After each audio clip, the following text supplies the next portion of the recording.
Hello everyone, and welcome to Heroes of Might and Magic Olden Era, a game about building armies, sacrificing halflings, and then being stepped on by your neighbours. Today, my goal is very simple: build the largest and most powerful stack of jellyfish, and use them to defeat the other 5 factions. Simple, right? Well, to make it a little bit more of a challenge, we'll be putting the AI on impossible, which makes them more aggressive, gives them a massive pile of resources, and makes us poor. So, join me on my quest of world domination using nothing but the horrors from the abyss, like sea creatures, to fat men, and the most terrifying creature of them all, women. Alright, the first thing we had to do was set up the game.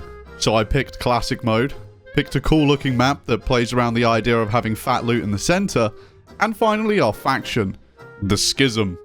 A faction that relies on crippling the opponent and swamping them with sea creatures. Next was to pick our hero.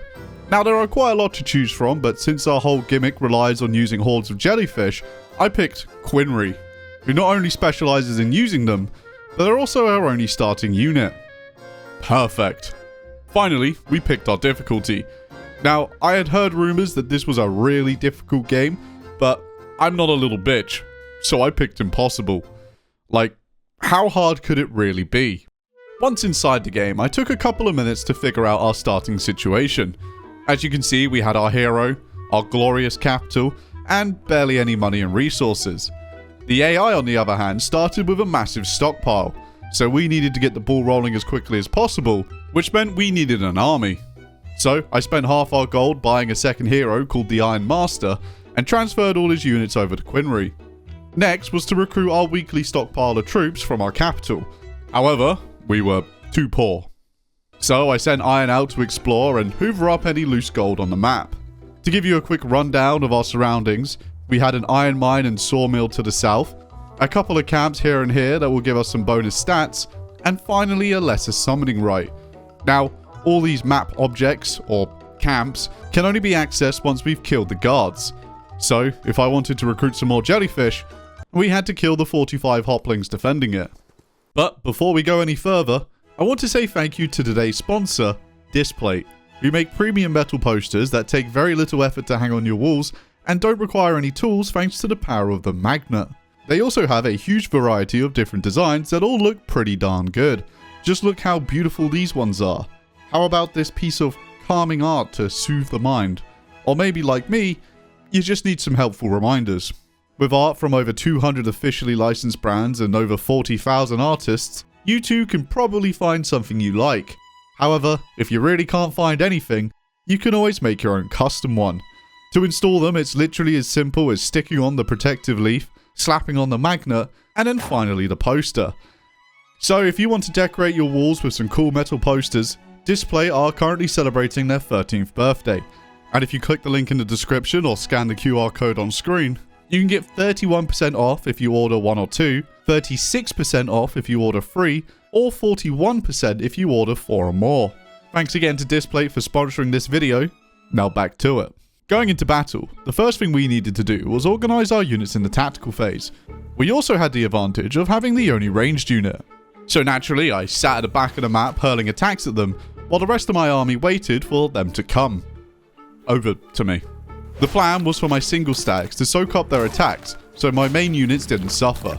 To try and wrap this fight up quicker so I didn't lose too many units, I used the heroic strike ability, which at the cost of a single focus point, deals a small amount of damage.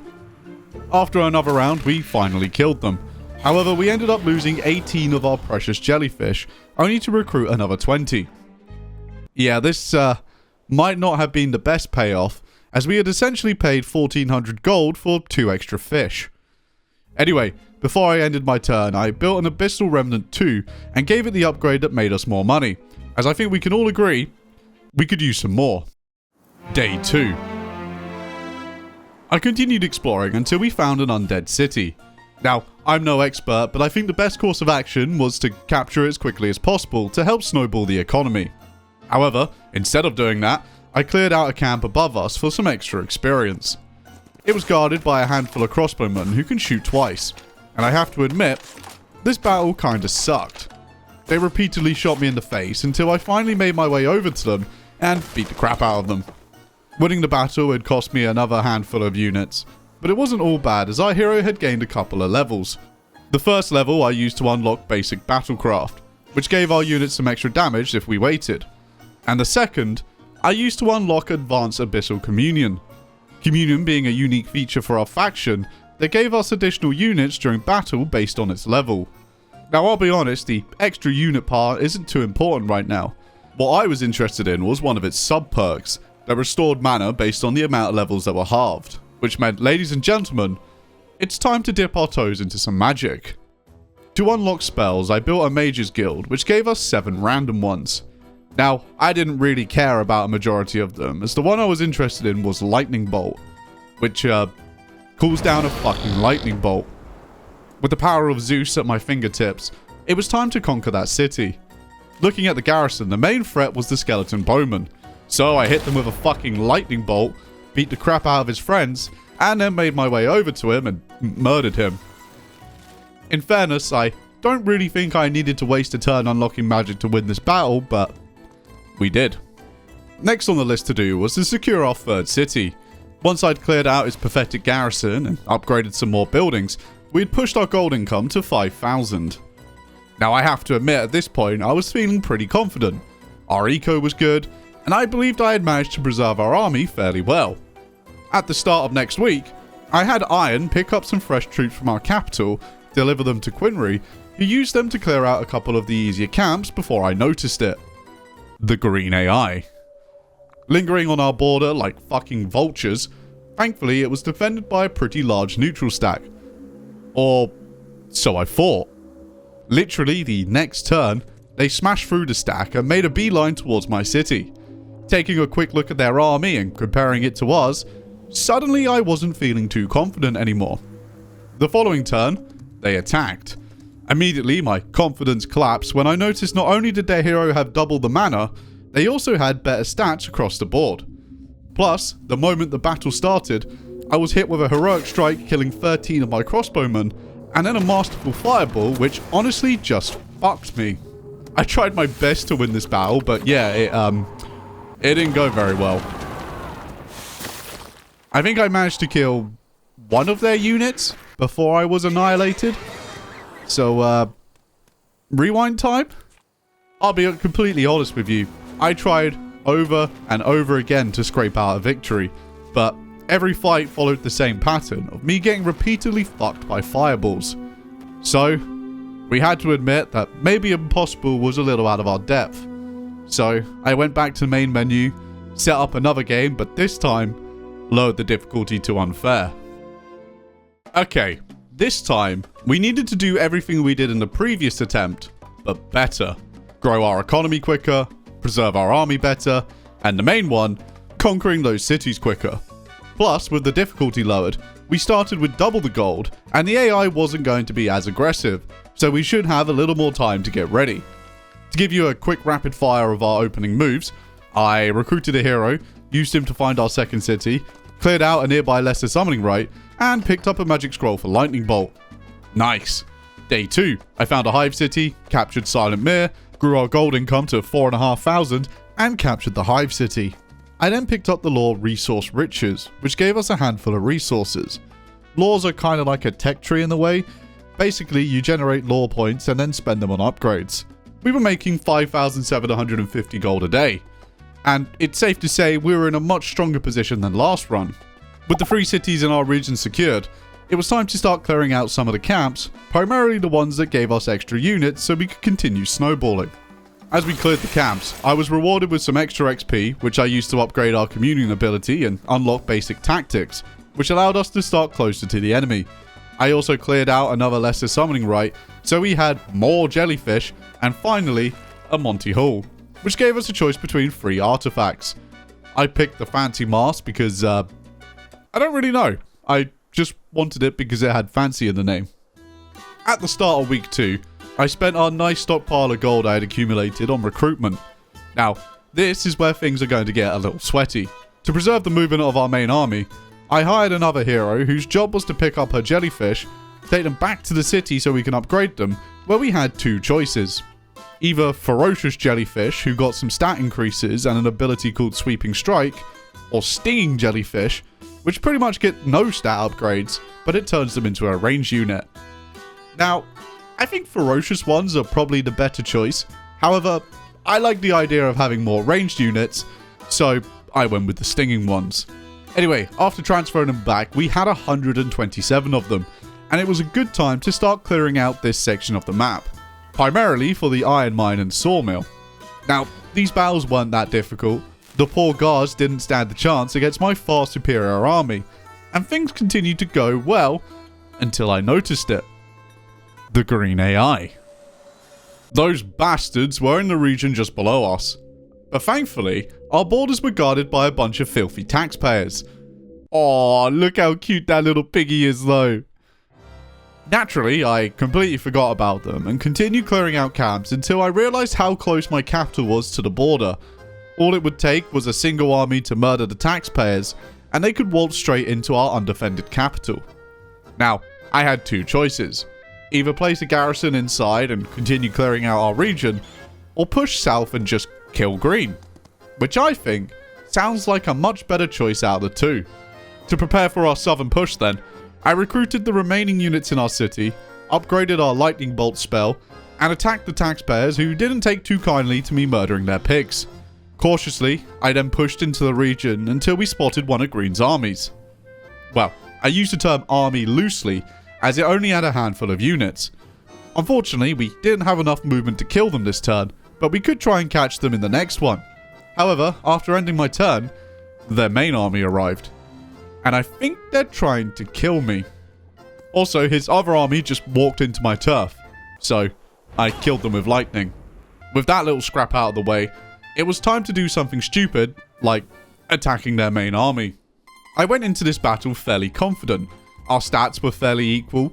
Their army was slightly higher tier, but our army was bigger. Also, thanks to all our buffs, our jellyfish's attack had climbed from 3 to 13. Plus, there was 158 of them. However, this was one of the most frustrating battles of the entire campaign. Immediately, the AI started with casting a spell on my jellyfish. Now, I didn't have a clue what they actually did. Even after reading the battle log, I was asking myself, what the fuck's a twilight? Eventually, I figured it out when I tried to attack. Yep, the spell stopped my jellyfish from doing ranged attacks. With my primary damage dealer now being cucked by magic, this surprisingly wasn't the worst part of the battle, as every time I attacked, I rolled an unlucky strike, and every single one of their attacks were lucky strikes. Over and over and over again, their units hit us for massive amounts of damage, while their hero casted an endless wave of abilities and spells on my jellyfish. At one point, I genuinely thought I was going to lose this battle, but we managed to just about scrape out a victory. In total, we lost 120 jellyfish, a majority of our cultists, and basically half of all of our other stacks. After the battle, we did get a handful of artifacts. However, in the moment, let's say I wasn't too impressed. Look at all these items I got. It gave me some rope so I can fucking kill myself. Anyway, with our army looking like this, I had my heroes deliver whatever units we could muster, and held this choke point while we waited for the end of the week. Since our main priority was rebuilding the army, I decided to bite the bullet and spend the money building a bloated mansion, which will allow us to recruit fat men, which are a fantastic unit, and maybe one of the best units in the game when they're upgraded, thanks to a little ability called Frozen Pages. Anyway, it's a good thing I did recruit them, because Green decided to attack us again. Thankfully, their army was looking almost as bad as ours, and with only a single stack of 26 archers, who I immediately hit with a lightning bolt and a flurry of range attacks, left them in the terrible situation of having to approach us. One by one, we picked off their units until only their Hydra was left, which, after throwing the entire kitchen sink at, died. With another one of their armies dead, I was pleased to see it was the start of the week, so the following days were spent rebuilding the army. And while I was doing that, Green decided to attack me again. This fight pretty much turned into a scrap. Nothing really of note happened aside from me winning, and I finally used my jellyfish's ability, which once per battle summons a stack of them in place of a friendly corpse, which is cool and definitely something I'm not going to abuse in the future. Anyway, after mopping up a couple more of their armies, I think it was time to attack. Pushing south, we followed the road until we came across Green's first city, a temple city with only a small garrison and no hero inside. Now, they may have been the ones with the walls, but they were forced out the gates after I murdered all their range units. And yeah, they all died. Taking the city was actually really handy, as Green had ever so kindly built a level 2 Mages Guild, allowing us to use level 2 spells. The one I was interested in was Ice Bolt. Essentially think of Lightning Bolt, but it does more damage and lowers a unit's initiative. With it being the end of the week, I prepped all my heroes so they were ready to deliver fresh recruits to the front line, and once all our units had been delivered, our army looked like this. As I pushed deeper into their territory, I stumbled across one of their heroes who happened to have a combined total of 2 units in their army. Yeah, poor guy. Unfortunately for them, they hadn't recovered from our previous encounter, and we took their capital without taking any real losses. Holding their capital meant they had 3 turns before they lost, but I wasn't going to give them that luxury. I hunted down their final city, which ended up being a hive city in the north, and with a tiny garrison, we killed them. With our neighbour dead and the only entrance into our land blocked by a neutral, it was a good time to clear out the higher tier camps within our borders. Things like the Black Towers, Abandoned Mansion, and this research laboratory. These will give us powerful rewards, however they're defended by a strong guard. Currently, I was sitting on a stack of 287 jellyfish. However, I wanted more. So, to push our recruitment higher, I built something called an involuntary summons, which once per week allows me to recruit from an external dwelling. I was actually able to do this twice thanks to a lore I had picked up. So essentially, I had just increased our fish production by 40. That combined with another week of recruitment brought our fish count up to 457, which I thought was enough to clear out the research lab, where they were trying to resurrect dragons? Yeah, I won't lie, this fight wasn't pretty. All the dragons had incredibly high initiative, and they started the battle by railing my mega stack of fish. In the end, we lost over 100 and a handful of other high tier units, and I wasn't convinced this was worth it until I received our rewards. 50,000 gold, which was very nice, an Orb of Eternity that increases our arcane magic by 1 level, and a shield that increases all of our stats by 2. Okay, maybe it was worth it because I was very interested into dipping my toes into some arcane spells for reasons. Following the battle, I had enough points to unlock a very powerful lore called the Abyss Stares Back, which just permanently sets our communal level to its max. Yeah, nice. It was at this point I felt pretty strong. To give you a quick rundown, I could start the battle by blessing all my troops, giving them 25% extra damage, and deleting half of the opposing force before they even got a turn. A tactic that was working incredibly well, or at least it was working on neutrals. Specifically, it worked on clearing out all these stupid halfling camps I kept running into. However, it was at this moment I bumped into Orange. More specifically, Orange tried to kill me. Now, call me a coward, but that army looked pretty scary. It might not look like it has a lot of units, but if the AI is trying to kill me when it's massively outnumbered, that kind of scared me. So I teleported home. Now back at home, I thought I was set. Oh my god, they're chasing me. Thankfully, it was the end of the week, so as long as they didn't head for our capital, we should be okay as we could recruit an additional wave of troops. So I sent out one of my heroes who had 13 cultists as bait, and the fool took it.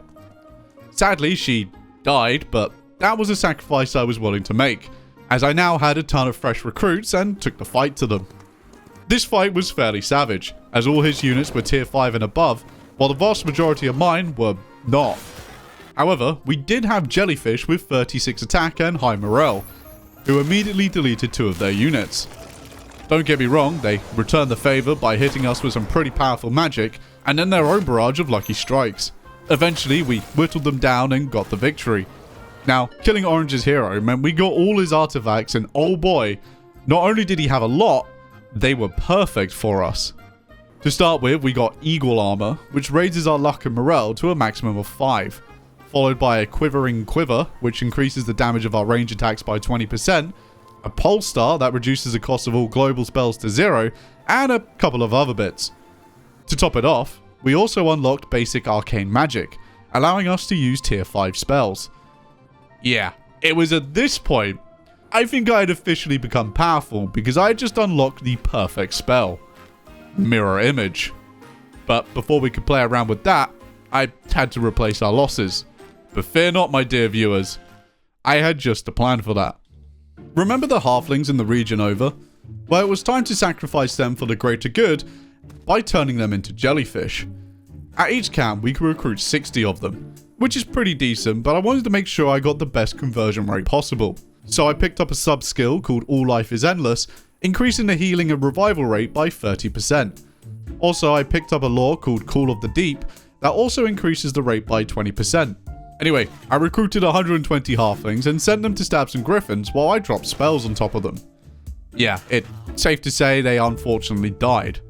However, they did convert into 43 jellyfish, meaning the average conversion rate was around 3-1. So, fast forwarding a little bit, I had managed to build up a stockpile of 800 jellyfish.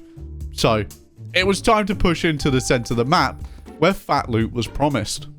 After killing the border guard, it didn't take long to discover that fat loot wasn't a lie.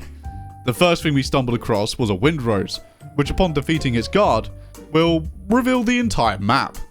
Pretty good, right? The only problem being, it was guarded by about 350 fat boys. To win this battle then, I just used optical illusion, which reduced their range damage by 50%. I then proceeded to beat the crap out of them while rolling high morale on nearly all my units. With the whole map revealed, we could see the rest of the center region was filled with high tier camps and a couple of mirages, but we'll talk about them later. Outside the region, only 2 AI remained, and it seemed they had been throwing doom stacks at each other via this portal, so I left them to it while I fucked some dragons. I'll be honest, this wasn't much of a challenge, as every battle followed the same pattern of them jumping my jellyfish and then getting murdered by the rest of my units. It was worth it though, because I got my hands on a whole bunch of cool artifacts. With the center cleared out, it was time to turn my attention to the remaining AIs, starting with Orange, who had originally tried to kill me. By this time, I had unlocked all the global spells, allowing me to move around the map at an incredible pace, because if you remember, global spells were free thanks to one of my artifacts. However, just before I left, I hoovered up this week's recruitment, bringing our total fish count to 1,049, which in battles transformed into 1,238, plus it was time to unleash my secret weapon, Mirror Image, a spell that duplicates a unit in battle, bringing us up to a total of 2,476. Don't get me wrong, they have slightly reduced stats, but that wasn't a problem as our fish had like 75 attack and could pretty much one-hit most units. Every battle followed the same pattern. I blessed my units, used Mirror Image, and then killed about 90% of their army before they even got a turn. Unfortunately for them, they didn't survive the week. Nor did Purple put up much of a fight either, as the following week I had conquered their capital and crushed all their armies. This meant there was only one person who could stop me. Myself. Remember the Mirage thing from earlier? Well, defeating its guard unlocks a powerful artifact, which allows you to build a unique building in one of your cities.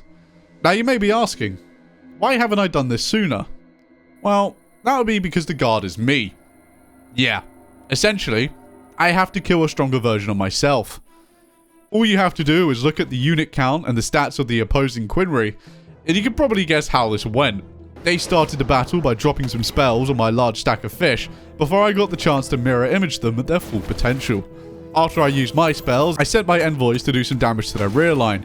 She then sent one of her units in that absolutely annihilated one of mine. So I returned the favour by rolling Lucky Strike and bringing their unit count down to 2. Followed up by another Lucky Strike and then another to kill a couple of her units. I then got to watch her envoys murder my entire stack of cultists, followed by 413 jellyfish. After clearing up a few of her units, it was the moment I was dreading. The 1,518 stack of jellyfish's turn. However, instead of attacking, she decided to resurrect one of her units. But when she did finally attack with them, not only did she clear out an entire stack of units, she rolled high morale into a Lucky Strike and dealt 13,161 damage, killing 933 of my jellyfish. By this point, the Doom stat was the only thing remaining, and once it was dead, we won the battle. By the end of this battle, over 2,600 jellyfish had died, and that's not including all the fake ones. with the rest of my army not looking so good, you can see why I left this battle to the end. Anyway, after killing the stronger version of myself, all we had to do was end our turn and win the game. By the end of the game, our fish had an attack of 93, and were the second strongest unit on the field, only slightly behind our tier 7 Abyssal Overseers. Overall, it's safe to say I enjoyed playing the Schism faction, and enjoyed the game overall. I will admit, this isn't the norm for the channel, but I really enjoyed playing Olden Era, so if you want to see more, give this video a like. With that said, I want to thank you all for watching, thank you to the people who throw money at me, and thanks to Display for sponsoring this video.